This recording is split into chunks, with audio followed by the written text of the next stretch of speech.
Right. Next మనం discuss చేసేటువంటి topic 1952లో వచ్చినటువంటి 1952లో వచ్చిన ముల్కీ ఉద్యమం.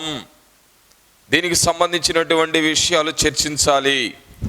1952వ సంవత్సరంలో ముల్కీ అనేటువంటి ఉద్యమం వచ్చింది. ఈ ఉద్యమం రావడానికి గల కారణాలు ఏంది, అసలు ముల్కీ ఉద్యమానికి సంబంధించినటువంటి చారిత్రక నేపథ్యం మనం ఆల్రెడీ చూసాం. సో ముల్కీ ఉద్యమానికి సంబంధించినటువంటి చారిత్రక నేపథ్యం చూసాం.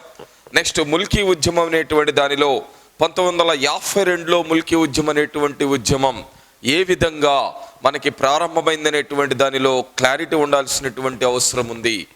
1952వ సంవత్సరంలోనే అది ఎందుకు వచ్చింది, ఈ క్లారిటీ కూడా మనకి ఉండాలి. 1952వ సంవత్సరంలో అది రావడానికి కారణమైనటువంటి వ్యక్తి ఆంధ్ర ప్రాంతానికి చెందినటువంటి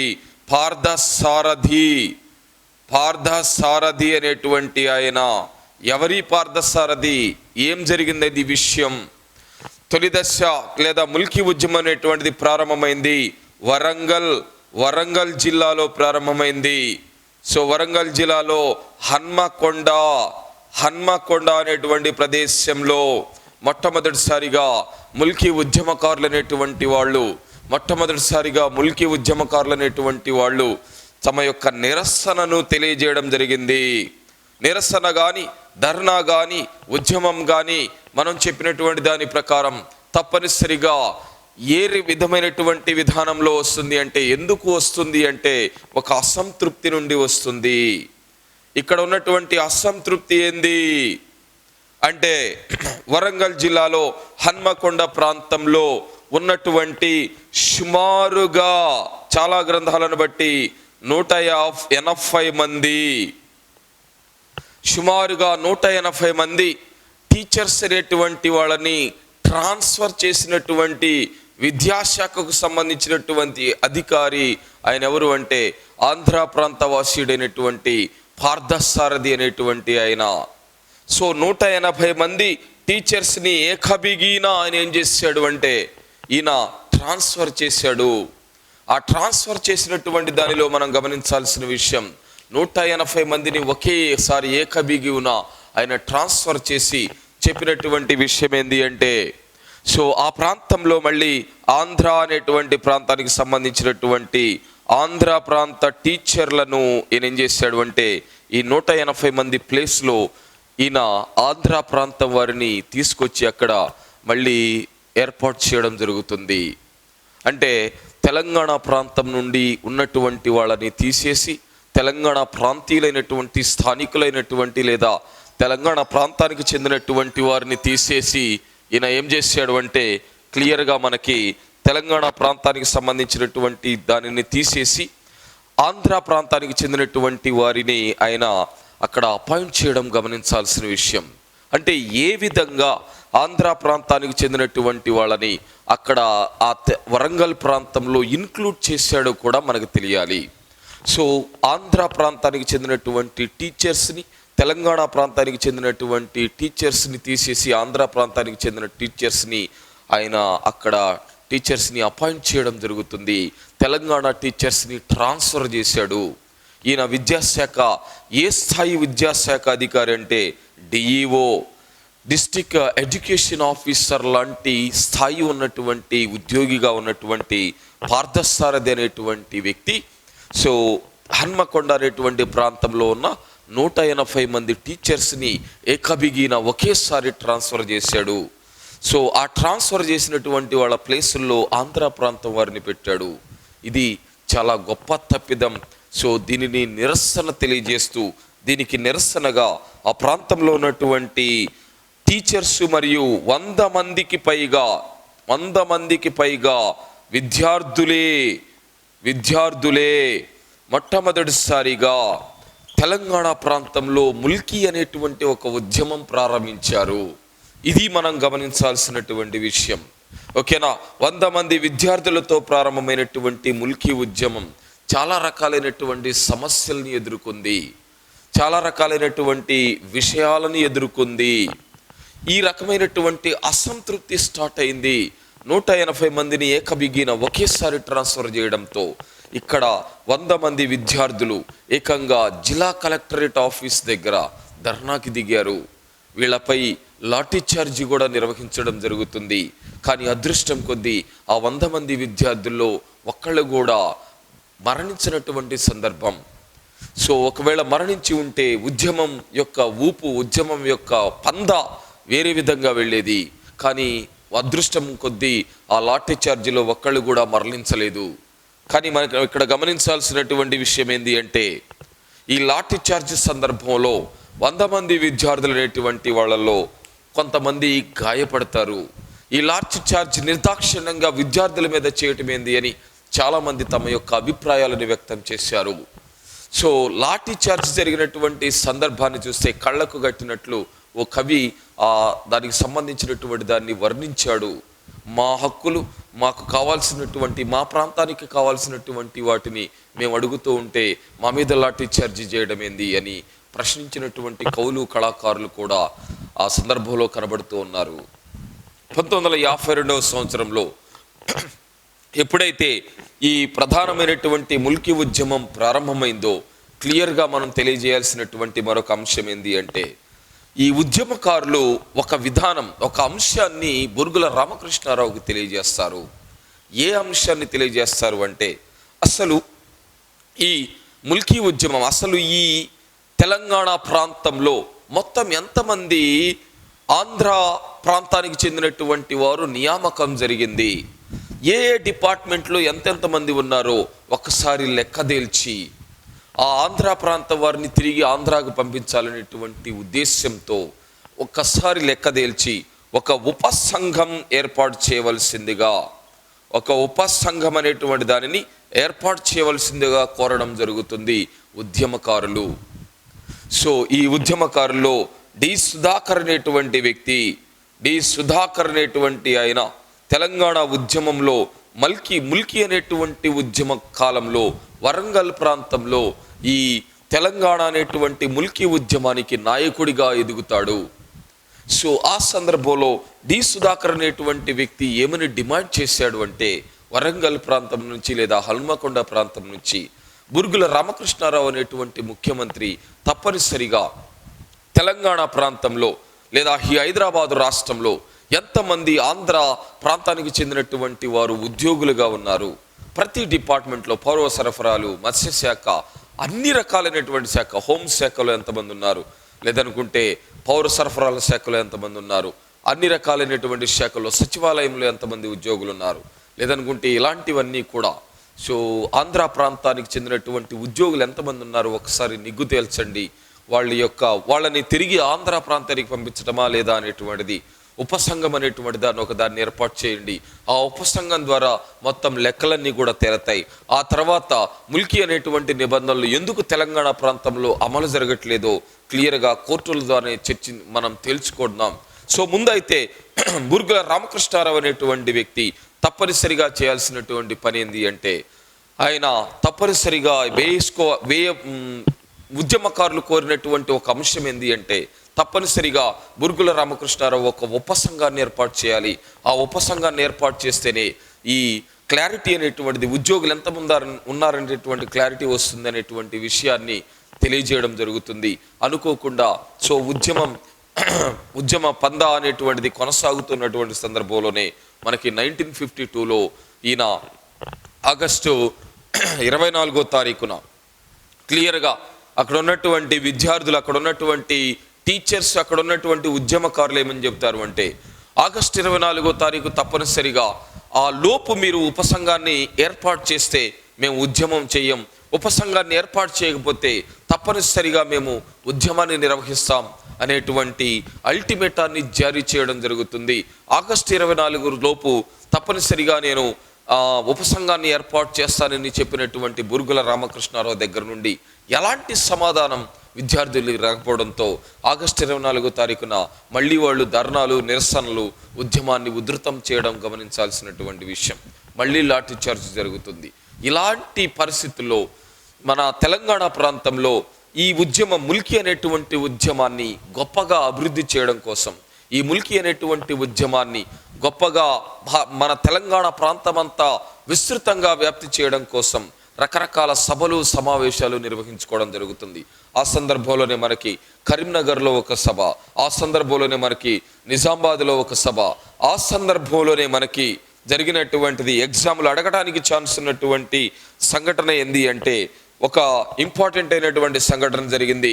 ఆ సంఘటన ఏంది అంటే సిటీ కళాశాల సంఘటన అనేటువంటి సంఘటన.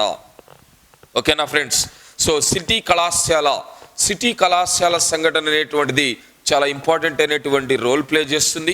ఈ సిటీ కళాశాల సంఘటన ఏ రోజున జరిగింది, ఎలా జరిగింది అనేటువంటి దానిని మనం గమనించాలి. సో 2 సార్లు ఈ తెలంగాణ ప్రాంతంలో హన్మకొండ వరంగల్ ప్రాంతంలో 2 సార్లు లాఠీ చార్జీలు జరిగాయి. ఈ లాఠీ చార్జీల యొక్క ప్రభావం ఎక్కడ ఉంది అంటే హైదరాబాద్ అనేటువంటి నగరం మీద ప్రధానంగా కనబడుతూ ఉంది. సో ప్రధాన నగరమైనటువంటి హైదరాబాద్ అనేటువంటి రాజధాని నగరం అనేటువంటి దానిలో క్లియర్గా విద్యార్థులు అనేటువంటి వాళ్ళు తమ యొక్క నిరసనలు, తమ యొక్క ధర్నాలు, తమ యొక్క ర్యాలీలు అనేటువంటి వాటిని ప్రారంభించారు. సో ఈ ర్యాలీలు ప్రారంభించినటువంటి రోజు ఎప్పుడు అంటే 1952 సెప్టెంబర్ 1వ తారీఖున మనకి ఈ ధర్నాలు లేదా సమావేశాలు, నిరసన కార్యక్రమాలు అనేటువంటి వాటిని ప్రారంభించడం జరుగుతుంది. ఇది మనం గమనించాల్సినటువంటి విషయం. నెక్స్ట్ సెప్టెంబర్ 1వ తారీఖున ప్రారంభించినటువంటి ఈ నిరసన కార్యక్రమాలు ఎక్కడి నుంచి ఎక్కడి వరకు అంటే అబిడ్స్ నుండి కోటి వరకు పెద్ద ర్యాలీ అనేటువంటి దానిని సిటీ కళాశాలకు సంబంధించినటువంటి విద్యార్థులు తీయడం జరుగుతుంది. సో ఈ ర్యాలీ అనేటువంటి దానికి పర్మిషన్ లేదు అని. సో ఆ మరుసటి రోజునే సెప్టెంబర్ 2న మళ్ళీ మన వాళ్ళు తమ యొక్క నిరసన కార్యక్రమాలని తెలియజేయడం జరుగుతుంది. నెక్స్ట్ సెప్టెంబర్ 3న కూడా తమ యొక్క నిరసన కార్యక్రమాలు అనేటువంటి వాటిని తెలియజేయడం జరుగుతుంది. సెప్టెంబర్ 3న హైదరాబాద్ పోలీస్ కమిషనర్గా ఉన్నటువంటి శివలాల్ అనేటువంటి వ్యక్తి సెప్టెంబర్ 3వ తారీఖున ఏమని ప్రకటించాడు అంటే ఈ రోజు నుండి తెలంగాణ ప్రాంతంలో లేదా ఈ రోజు నుండి హైదరాబాద్ నగరంలో 144 సెక్షన్ అనేటువంటిది అమలవుతుంది. ఈ హైదరాబాద్ ప్రాంతంలో ముల్కీ ఉద్యమాన్ని ఉక్కుపాదంతో అణచివేయడానికి పూనుకున్నటువంటి వ్యక్తి పోలీస్ కమిషనర్గా ఉన్నటువంటి శివలాల్ పాండే అనేటువంటి వాడు. సో ఆయన ఉక్కుపాదంతో అణచివేయాలనేటువంటి ఆలోచనతో సెప్టెంబర్ 3న 144 సెక్షన్ అనేటువంటిది హైదరాబాద్ నగరంలో అమలవుతుంది అని తెలియజేసినటువంటి వ్యక్తి ఆయన ఎవరు అంటే శివలాల్ అనేటువంటి వాడు. నెక్స్ట్ శివలాల్ అనేటువంటి ఆయన ఆ 144 సెక్షన్ ప్రారంభించిన అంటే అమలవుతుందని చెప్పిన విద్యార్థులు ఏమాత్రం కూడా వెనక్కి తగ్గకుండా నిరసన కార్యక్రమాలు చేపట్టాలని భావించడం జరుగుతుంది. సో ఆ క్రమంలో వాళ్ళు సిటీ కాలేజీలో ఉన్నటువంటి విద్యార్థులు కొంతమంది ధర్నాగా కాలేజీ ప్రాంగణం దగ్గర నుంచి రావడం జరుగుతుంది. సో ఆ కాలేజీ ప్రిన్సిపల్ కూడా వీళ్ళని హెచ్చరిస్తాడు. సెప్టెంబర్ 1నే చెబుతాడు, మీరు ఇలాగ ప్రవర్తిస్తే ఖచ్చితంగా కళాశాల నుంచి మిమ్మల్ని బహిష్కరించాల్సి వస్తుంది. మీరు ఇలాగే ఉద్యమాలు, ఇలాగే మీరు ధర్నాలు, ఇలాగే మీరు ర్యాలీ చేస్తే మీ పేరెంట్స్కి ఇన్ఫార్మ్ చేయడం జరుగుతుంది, మీ తల్లిదండ్రులు అనేటువంటి వాళ్ళకు కూడా మేము తెలియజేస్తాం. ఇలాంటి బెదిరింపు కార్యక్రమాలు అనేటువంటి వాటిని చేపట్టినా ఆ ప్రిన్సిపల్ ఏ రకంగా బెదిరించినా ఏమాత్రం బెదరకుండా ఉద్యమాన్ని ముందుకు తీసుకెళ్ళినటువంటి విద్యార్థులు తెలంగాణ ప్రాంతంలో 1952వ సంవత్సరంలో వాళ్ళు ఎవరు అంటే సిటీ కళాశాల విద్యార్థులు. ఈ సిటీ కళాశాల విద్యార్థులు అనేటువంటి వాళ్ళే ఉద్యమాన్ని ముందుకు తీసుకెళ్తారు. ఈ సిటీ కాలేజీ విద్యార్థులు శివలాల్ పాండే అనేటువంటి ఆయన యొక్క 144 సెక్షన్ను కూడా పట్టించుకోకుండా ఏకంగా వాళ్ళు ఏం చేశారు అంటే సో మేజర్గా దీనికి సంబంధించినటువంటి విషయాల పట్ల గొప్ప ఏమంటారు దాన్ని ఉద్యమం అనేటువంటి దానిని అద్భుతంగా నిర్వహించారు. సో ధర్నాలు, ర్యాలీలు రకరకాలుగా సిటీ అనేటువంటి దానిలో ఈ సిటీ కాలేజీ సంఘటన అనేటువంటి దానిలో చాలా ఇంపార్టెంట్ అయినటువంటి విషయాలు మనకి వెలికి తీయడం జరుగుతుంది. అంటే 1952వ సంవత్సరంలో సెప్టెంబర్ 3వ తారీఖున ముల్కీ ఉద్యమంలో మొట్టమొదటిసారిగా కాల్పులు జరుగుతాయి. అలాగా ఎగ్జామ్లు అడుగుతాడు, జాగ్రత్తగా ఉండాలి. తెలంగాణలో మొట్టమొదటిసారిగా ముల్కీ ఉద్యమంలో లాఠీ చార్జ్ ఎక్కడ జరిగింది? హన్మకొండలో జరిగింది. తెలంగాణలో 1952లో ముల్కీ ఉద్యమ సందర్భంలో కాల్పులు ఎక్కడ జరిగాయి?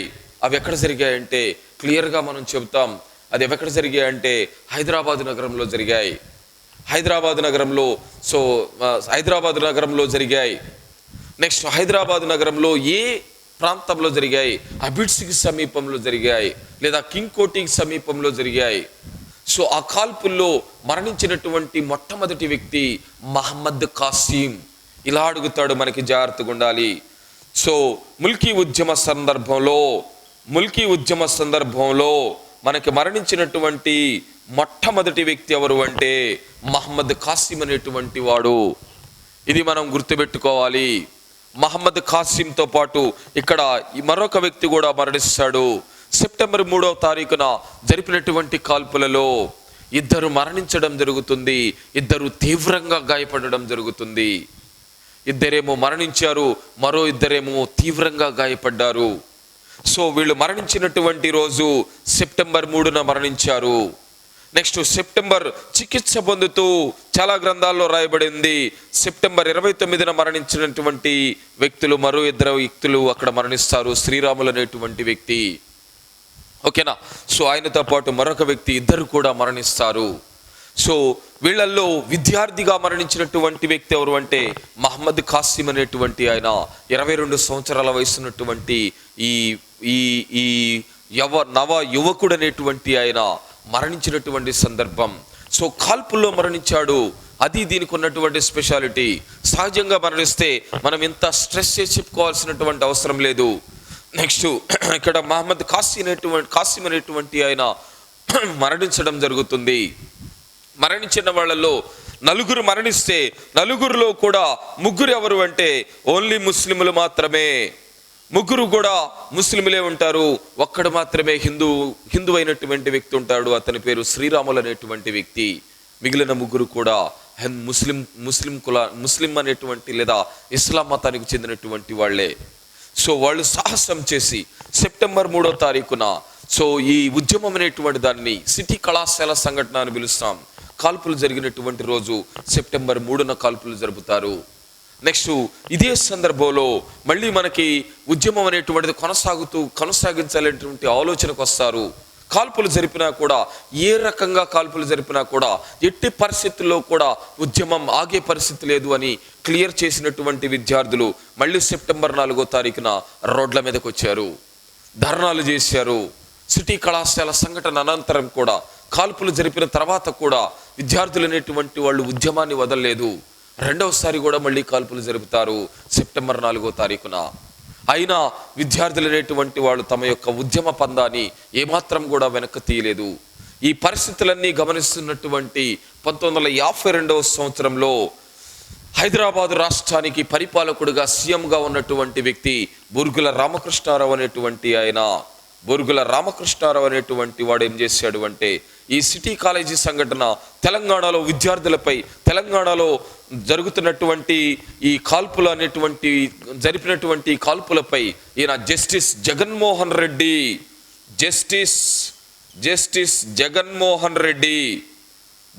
జగన్మోహన్ రెడ్డి అనేటువంటి ఆయన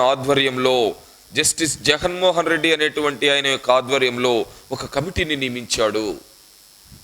ఆ కమిటీ నిగ్గు తేల్చింది ఎట్టి పరిస్థితుల్లో కూడా, అంటే ఇక్కడ మనకి ఈ కాలేజీ సంఘటనలో ప్రమాదవశాత్తు అంటే కాల్పుల్లో మరణించినటువంటి వాళ్ళు ఎంతమందో, గాయాలతో మరణించినటువంటి వాళ్ళు ఎంతమందో, రెండవసారి కాల్పులు జరిపితే మరణించినటువంటి వాళ్ళు ఎంతమందో క్లియర్ చేసినటువంటి కమిటీ ఏంది అంటే justice Jaganmohan Reddy committee.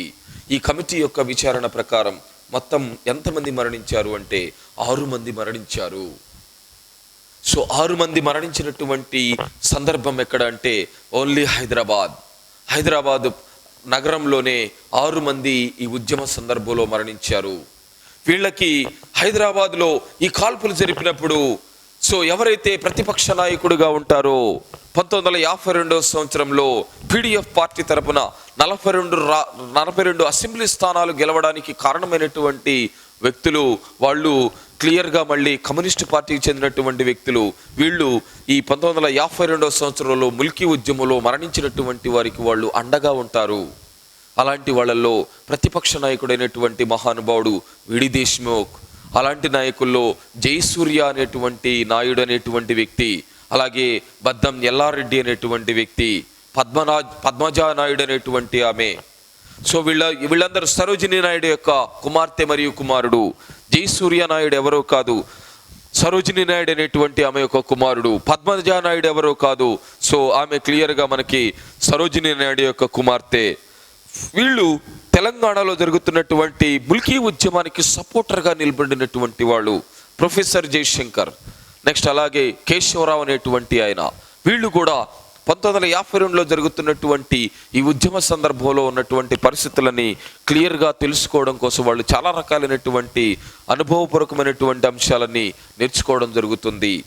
So అంటే ఆ ఉద్యమ సందర్భంలో జరిగినటువంటి పరిణామ క్రమాలని గమనించినటువంటి నాయకులుగా వీళ్ళని మనం చెప్పవచ్చు, లేదా వ్యక్తులుగా వీళ్ళని మనం చెప్పవచ్చు, లేదా మేధావులుగా వీళ్ళని మనం చెప్పవచ్చు. సో అలాంటి వాళ్ళు ప్రొఫెసర్ జయశంకర్ అనేటువంటి ఆయన, సో కేశవరావు జాదవ్ అనేటువంటి వ్యక్తులను మనం ప్రధానంగా చెప్పాలి. నెక్స్ట్ ఇక్కడ గమనించాల్సిన మరో విషయం, సో మహమ్మద్ కాసిం అనేటువంటి ఆయన మరణించాడు. సో ఆయనతో పాటు ఈయనతో పాటు ఇంకొక వ్యక్తి కూడా మరణించాడు, ఇద్దరు వ్యక్తులు. ఆ తర్వాత ఇక్కడ ఉన్నటువంటి పరిస్థితులన్నీ కూడా మనం అండర్స్టాండ్ చేసుకోవాలి. అంటే మనకి ఎగ్జామ్లో రావడానికి ఆస్కారం ఉన్నటువంటి క్వశ్చన్స్ ఏంది? హైదరాబాద్ నగర పోలీస్ కమిషనర్ ఎవరు? శివలాల్ పాండే అనేటువంటి వ్యక్తి. నెక్స్ట్ విడి దేశ్ముఖ్ అనేటువంటి ఆయన, మనకి ఇక్కడ క్లియర్గా జస్టిస్ జగన్మోహన్ రెడ్డి అనేటువంటి ఆయన యొక్క కమిటీ దేని గురించి వేసినటువంటి కమిటీ? అదేంటి అంటే ముల్కీ ఉద్యమంలో మరణాలు సంభవించాయి, ఆ మరణాలు అనేటువంటివి ఎలా సంభవించావో ఆ మరణాలకు సంబంధించినటువంటి వివరాలను తెలియజేసేటువంటి క్రమంలో ఆవిర్భవించినటువంటి ఒకనొక అద్భుతమైనటువంటి కమిటీ. సో దాని గురించినటువంటి వివరాలను తెలియజేసేటువంటి కమిటీ అదేంటి అంటే జస్టిస్ జగన్మోహన్ రెడ్డి అనేటువంటి ఆయన యొక్క committee. Next justice Jaganmohan Reddy committee ఎవరెవరిని విచారించింది? ప్రతిపక్ష నాయకుడైనటువంటి ఆయనని విడి దేశ్ముఖ్ అనేటువంటి ఆయనని వివరించింది. విడి దేశపాండే అనేటువంటి ఆయనని విచారణ చేపట్టింది. అంటే జస్టిస్ జగన్మోహన్ రెడ్డి అనేటువంటి కమిటీ కొంతమందిని విచారణ చేయడం జరిగింది. అంటే వాళ్ళకు కావాల్సినటువంటి సమాచారం తెలియాలి అంటే దానికి కారకులైనటువంటి వాళ్ళు ఎవరు, దాని సందర్భంలో జరిగినటువంటి సంఘటనలు ఏంది, వాటి వెనుక ఉన్నటువంటి నాయకులు ఎవరు, ముందు ఉన్నటువంటి నాయకులు ఎవరు, అది జరుగుతూ ఉన్నప్పుడు కలిగినటువంటి పరిణామ క్రమాలు ఏంటి, ఇవన్నీ తెలియాలంటే ముందు నాయకులని మనం విచారించాలి అనే ఉద్దేశంతో జస్టిస్ జగన్మోహన్ రెడ్డి అనేటువంటి ఆయన తన యొక్క విచారణ చేపట్టాడు. ఈయన సుమారుగా 28 మంది నాయకులను విచారణ చేశాడు. ఆ 28 మంది నాయకులతో ఈయన అద్భుతంగా అంటే తన యొక్క రిపోర్టును తయారు చేయగలిగాడు. ఓకేనా? సో రిపోర్టును తయారు చేసి దానిని ప్రభుత్వానికి సమర్పించాడు. బుర్గుల రామకృష్ణారావు అనేటువంటి ఆయన కాలక్రమంలో ఈ మహానుభావుడు ఒక ఉపసంఘాన్ని ఏర్పాటు చేస్తాడు.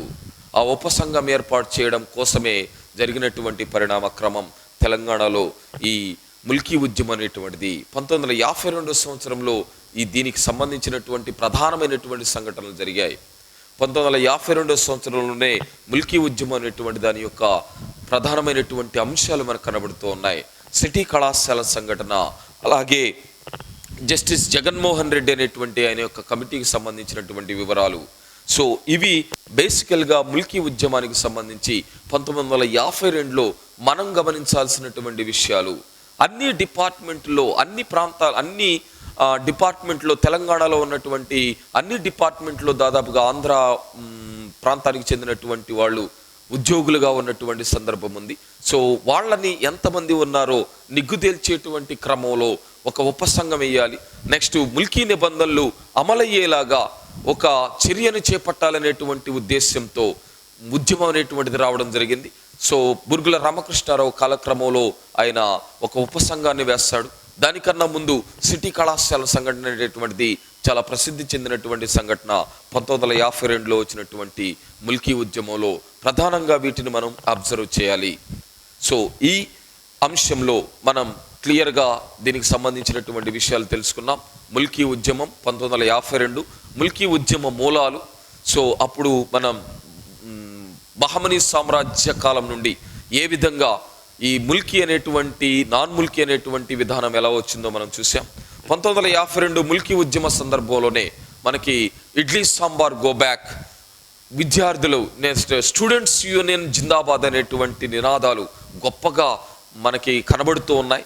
ఇడ్లీ సాంబార్ అంటే తమిళనాడు ప్రాంతానికి చెందినటువంటి వాళ్ళు. సో ఆంధ్రామాత గోంగూర గో బ్యాక్ అనేటువంటి ఒక నినాదం కూడా ఉంది. అంటే ఆంధ్రులు ఎక్కువగా లేదా ఆంధ్ర ప్రాంతం వాళ్ళు ఎక్కువగా ఇష్టపడేటువంటి ఆకుకూర గోంగూర. సో గోంగూర ఆంధ్ర ప్రాంతం గోంగూర గో బ్యాక్, ఆంధ్రామాత గోంగూర గో బ్యాక్ అనేటువంటి ఒక నినాదం కూడా ఉంది. నెక్స్ట్ అలాగే ఇడ్లీ సాంబార్ గో బ్యాక్ అనేటువంటి నినాదం. నెక్స్ట్ ఆ తర్వాత మనం గమనించాల్సినటువంటి మరొక అంశం ఏంటి అంటే విద్యార్థుల యొక్క యూనియన్ జిందాబాద్ అనేటువంటి ఒక నినాదం కూడా మనకి 1952 ముల్కీ ఉద్యమ సందర్భంలో కనబడుతూ ఉంది. సో ఇలాగా ముల్కీ ఉద్యమం అనేటువంటిది చాలా ప్రాధాన్యత ఉన్నటువంటి ఉద్యమం. దీనిలో ఈ ఉద్యమ సందర్భంలో ఆవిర్భవించినటువంటి కమిటీ మీద క్వశ్చన్స్ ఉన్నాయి, మరణించినటువంటి మొదటి వ్యక్తి మీద క్వశ్చన్స్ ఉన్నాయి. అంటే వీళ్ళ ఈ సందర్భంలో గాయపడినటువంటి విద్యార్థులని ఉస్మానియా ఆసుపత్రిలో జాయిన్ చేస్తారు. ఉస్మానియా ఆసుపత్రిలో జాయిన్ అయినటువంటి విద్యార్థుల యొక్క శవాలు ఇవ్వమని కూడా, సో మరణించిన తర్వాత ఆ శవాలను ఇవ్వమని కూడా ధర్నా చేసినటువంటి సందర్భాలు ఉన్నాయి. సో ఈ ఉద్యమం ఒక ఉధృతమైనటువంటి రూపం తీసుకొచ్చినటువంటి ఉద్యమం తెలంగాణ ప్రాంతంలో, అది మనం గమనించాలి. సో ఇది 1952కు సంబంధించినటువంటి ముల్కీ ఉద్యమానికి సంబంధించినటువంటి విషయాలు. సో ఈ ముల్కీ నిబంధనలకు సంబంధించినటువంటి హైకోర్టు తీర్పులు కూడా మళ్ళీ మనకి మరొక చాప్టర్లో వస్తాయి. అప్పుడు దీనికి సంబంధించిన విషయాలు మాట్లాడదాం. రైట్ అండి.